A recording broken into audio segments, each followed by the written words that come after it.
Hey there. Today, you're going to hear a story that never made it to the evening news, but it should have.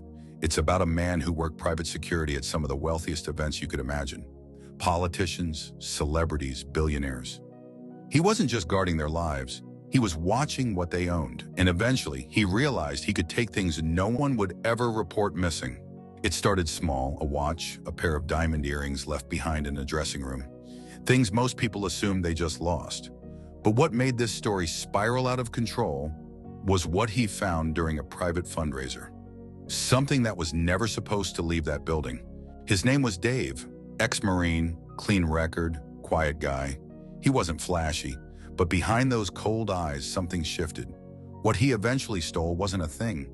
It was a secret worth millions, and a secret some people would do anything to bury. So sit back, because by the end of this video, you'll start wondering just how much trust really exists behind velvet ropes and who's watching you. Dave had been working for a private security agency for 6 years when this story unfolded. The company specialized in quiet presence. That meant no uniforms, no radios, just sharp eyes in expensive suits. They called themselves discreet professionals. In truth, they were glorified shadows. And Dave, he was one of the best. It was a charity gala in Manhattan. $10,000 a plate, jewelry everywhere, politicians rubbing shoulders with movie stars. Dave's job was simple: guard the perimeter and rotate through the hallway near the guest dressing rooms. At around 9:42 p.m., he noticed something strange. One of the VIPs, a tech CEO, left the event early, clearly agitated. His assistant stayed behind, pacing nervously, constantly checking her phone. An hour later, Dave was told to help secure a private back room. Just him and another guard named Marcus. Inside the room, a briefcase, locked, heavy. "Don't ask," Marcus said with a smirk. "Just watch the door." But Dave couldn't help it, because the case wasn't just heavy, it was humming, and something inside it made a strange ticking sound, almost like breathing. The rest of the night felt off. Guests were laughing, drinking champagne, but Dave couldn't shake the feeling that something had gone wrong. The next morning, he got a call from Marcus. Short, blunt. "Forget last night, nothing happened. Understood?" But Dave couldn't forget. A few nights later, he snuck into the agency's internal storage, a holding space where items were sometimes kept before being returned.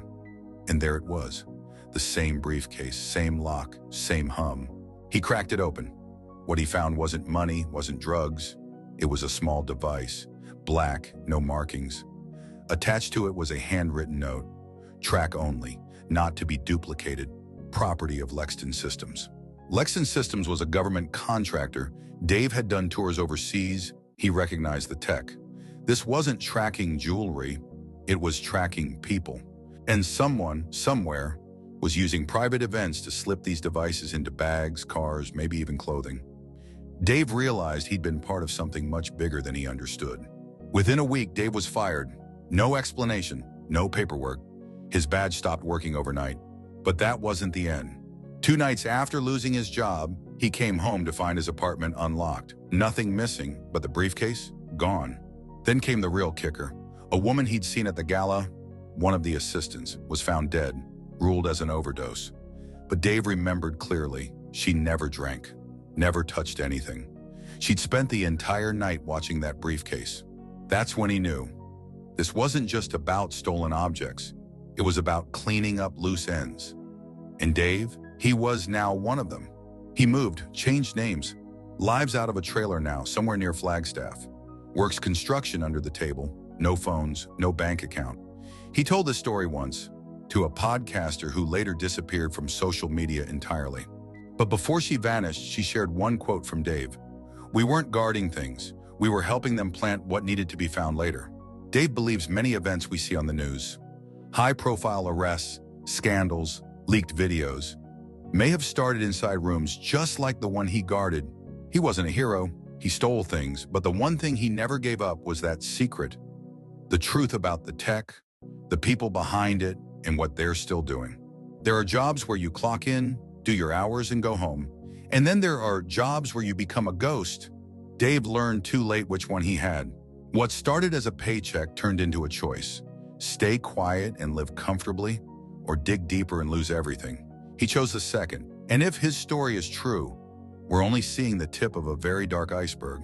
So next time you see someone in a black suit standing quietly at a high-end event, remember, they might not just be there to keep people safe.